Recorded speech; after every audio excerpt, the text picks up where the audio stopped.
datada de 1867, onde toda a safra de café e toda a parte da imigração chegava por aqui. A parte do café depois ia para o Porto de Santos e depois escoado mundo afora. Observando, vocês podem observar agora atrás de vocês, nós temos a antiga estação de ferro Jundiaí, com seu estilo britânico vitoriano, com suas estruturas de ferro que vieram da Escócia. Durante 90 anos pertenceu aos ingleses da São Paulo Railway. Hoje é a sede da Secretaria Municipal de Turismo, Comércio e Empreendedorismo de Santos.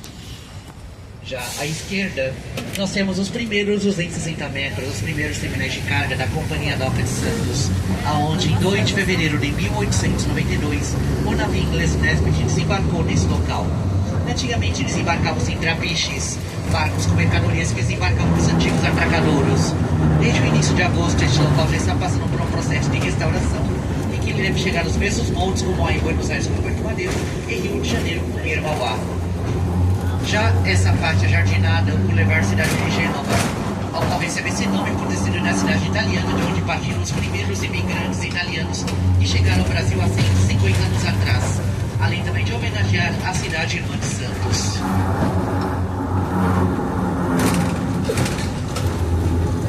Alguns metros à direita de vocês, vocês podem observar ali na esquina um antigo armazém de café do século passado, ao qual passou por um processo de restauração e hoje é um espaço para eventos. Observa-se o estilo arquitetônico ainda remanescente da época, ao qual também tem alguns detalhes com ramos de café. Alguns metros ainda à direita, nós temos um mural concebido pela artista plástica chamado Juliana Rosa, chamado Mar de Esperança, ao qual observa-se uma moça partindo do Porto de Gênova, trazendo malas e expectativas de novos dias.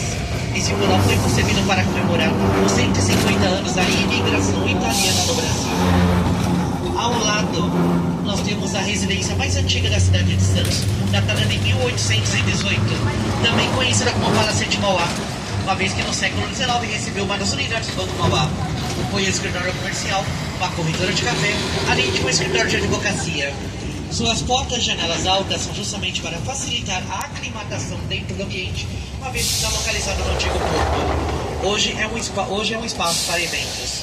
Ao lado, observa-se a arquitetura da antiga Bolsa Oficial de Café, datada de 1922 e que levou 2 anos para ser construída. Foi inaugurada em 7 de setembro de 1922, ano em que o Brasil comemorava seu primeiro centenário de independência. Seu estilo arquitetônico é em estilo eclético, ou seja, tem vários estilos artísticos empregados na mesma obra.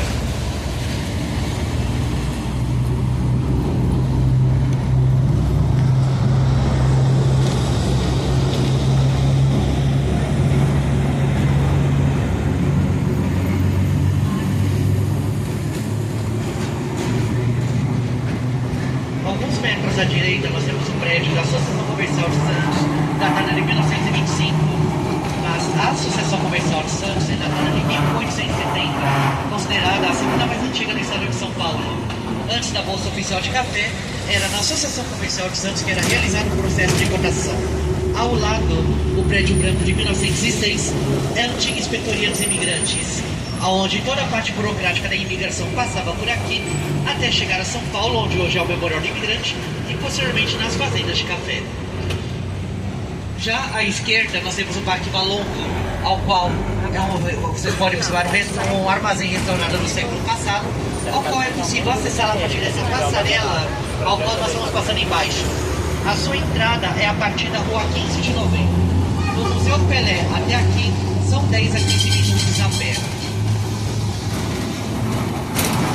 Quando nós virarmos à direita, vocês verão à esquerda de vocês a Praça Barão do Rio Branco, em homenagem a José Maria Paranha Júnior, que foi cônsul do Brasil em Liverpool, além de propagador do café e da imigração brasileira. No início do século XX, foi o responsável pela delimitação das fronteiras do Brasil com os outros países da América do Sul. Porém, o destaque principal é o monumento em homenagem aos fundadores da Companhia Doca de Santos, aonde observa-se em pé Cândido Gaffré e sentado Eduardo Guinle, fundadores da Companhia Doca de Santos, além também de figuras ligadas à área da navegação, como por exemplo os carregadores de café, onde cada estivador poderia carregar até 60 quilos nas costas. Do outro lado, Mercúrio, o deus do comércio, obra do artista plástico italiano Lorenzo Mazza.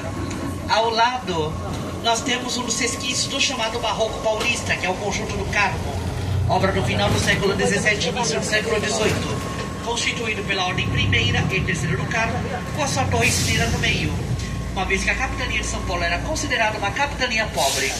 Ao lado, o Panteão dos Andradas, onde são os restos mortais dos irmãos Andradas, José Bonifácio de Andrade e Silva, Martim Francisco, Antônio Carlos e Padre Patrício Manuel.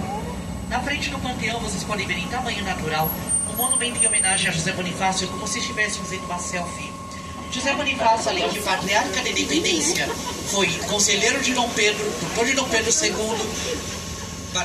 e também ambientalista, ecologista e cientista. Foi através dele que descobriu-se o lítio, mineral utilizado para a confecção de baterias de telefone celular. Por isso que ele está daquela forma. Só tem escalar hoje graças a esse. Já na próxima quadra, ao lado direito, está localizado na próxima esquina o prédio dos Correios e Telégrafos.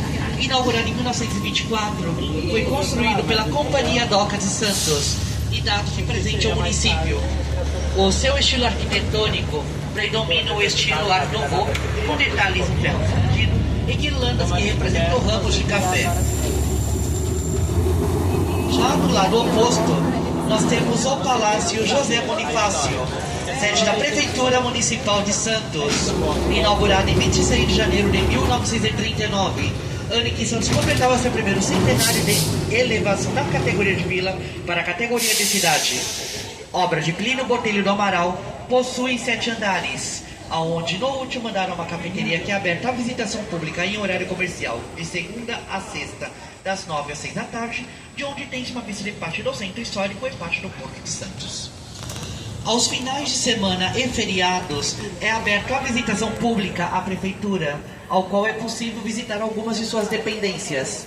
Para maiores informações para poder visitar o local e também fazer a reserva para a visitação com monitoria, é só entrar no site turismosantos.com.br com entrada franca.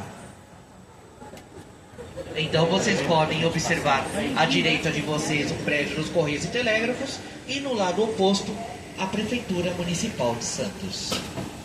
E o seu estilo arquitetônico também é de estilo eclético e também com um pouco de Art Nouveau.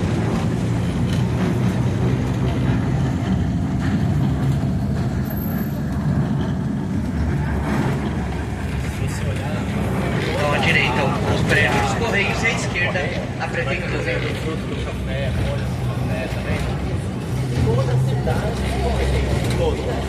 Na frente da prefeitura vocês podem observar 2 monumentos ligados à mitologia greco-romana.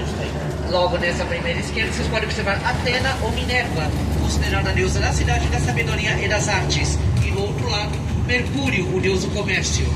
E na frente da prefeitura, a igreja, a Praça Barão de Mauá, em homenagem a Irineu Evangelista de Souza, grande empresário do Brasil no século XIX, responsável pela ligação férrea entre Rio de Janeiro e São Paulo de trem. Existe um filme chamado Mauá, o Imperador e o Rei, ao qual, segundo a história do Brasil, seu poderio econômico era maior do que o de Dom Pedro II, inclusive.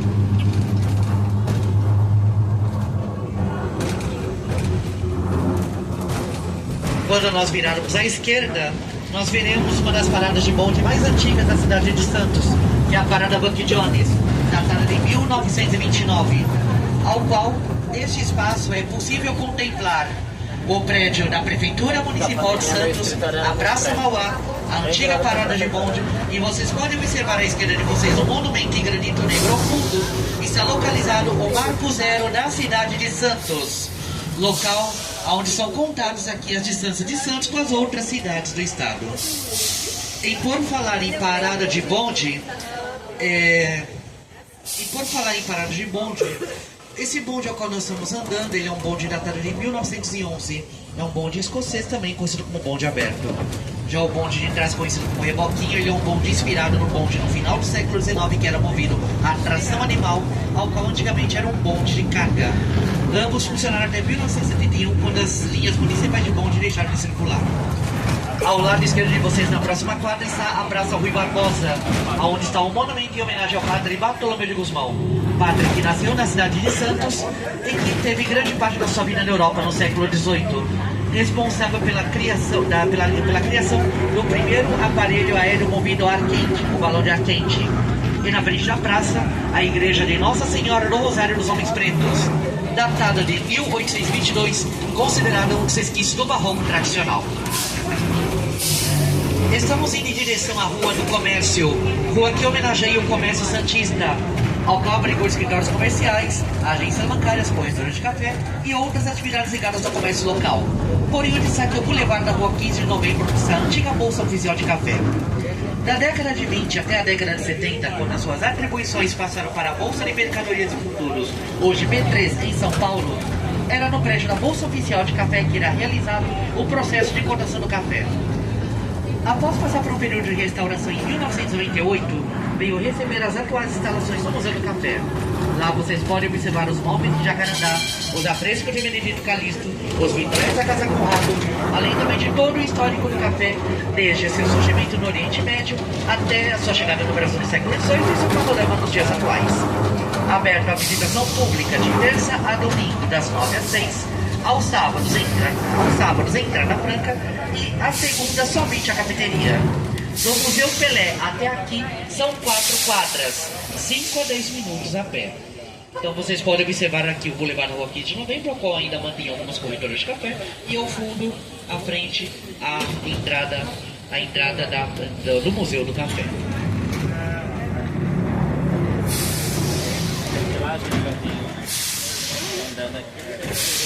Santos também é reconhecida desde 2015 pela Unesco como cidade criativa do cinema, uma vez que a cidade de Santos é cenário de gravação de novelas, filmes comerciais e outras atividades ligadas ao cinema e à TV, uma vez que ela remete também um pouco ao São Paulo do século passado. À direita, nesse prédio verde com portões marrons, no último portão está localizado um exemplar de pé de café. Santos, mesmo não tendo fazendas ou plantações de café, no início do século passado era considerada a maior praça cafeeira do mundo. E por falar em café, sempre às quintas e sextas-feiras circula entre 1h da tarde até as 4 da tarde o bonde Café Japão, onde é realizado o mesmo trajeto, com o mesmo custo e ainda com a oportunidade de provar um café por vez.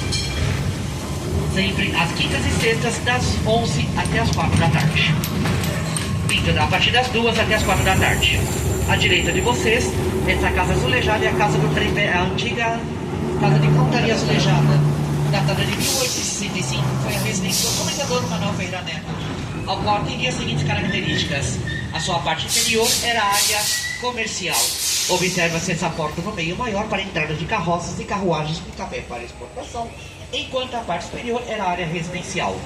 A sua fachada possui em torno de 7.000 azulejos em alto relevo que vieram de Portugal e restaurado no início dos anos 90. Mesmo abrigando um órgão público, a sua área interna é utilizada para eventos. No final da rua, o Santuário Santo Antônio do Valongo, datado de 1641, foi mantido pelos frades franciscanos, ao qual no século XIX recebeu a visita de um cardeal que futuramente se tornaria Papa Pio IX, Cardeal João Mastai Ferretti. E na última quadra à direita está localizado os Casarões do Valongo, datados do século XIX, ou seja, são de 1867 e 1862 respectivamente. No século XIX eles eram considerados o maior edifício do estado de São Paulo naquela época. E naquele período ele foi escritório comercial, hotel, além da prefeitura e Câmara Municipal de Santos até 1939, quando foi para o prédio atual. Depois de anos aquele local ter passado por um processo de degradação e por um incêndio nos anos 80, no início dos anos 2000, os Casarões do Valongo passaram por um processo de restauração e desde 2014 eles receberam as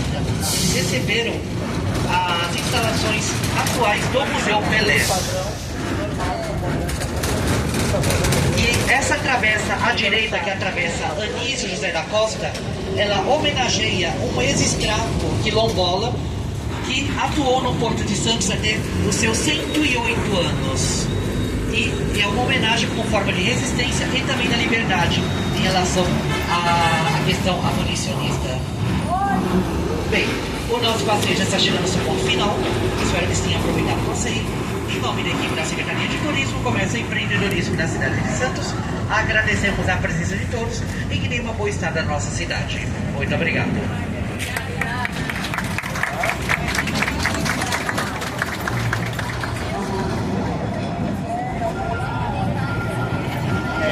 Essa igreja que ele falou que tem uma coisa legal? Tem bastante coisa legal. Se quiser se juntar, já vou falar ali, daí você já aproveita e ouve. Vamos lá então, obrigada, tá?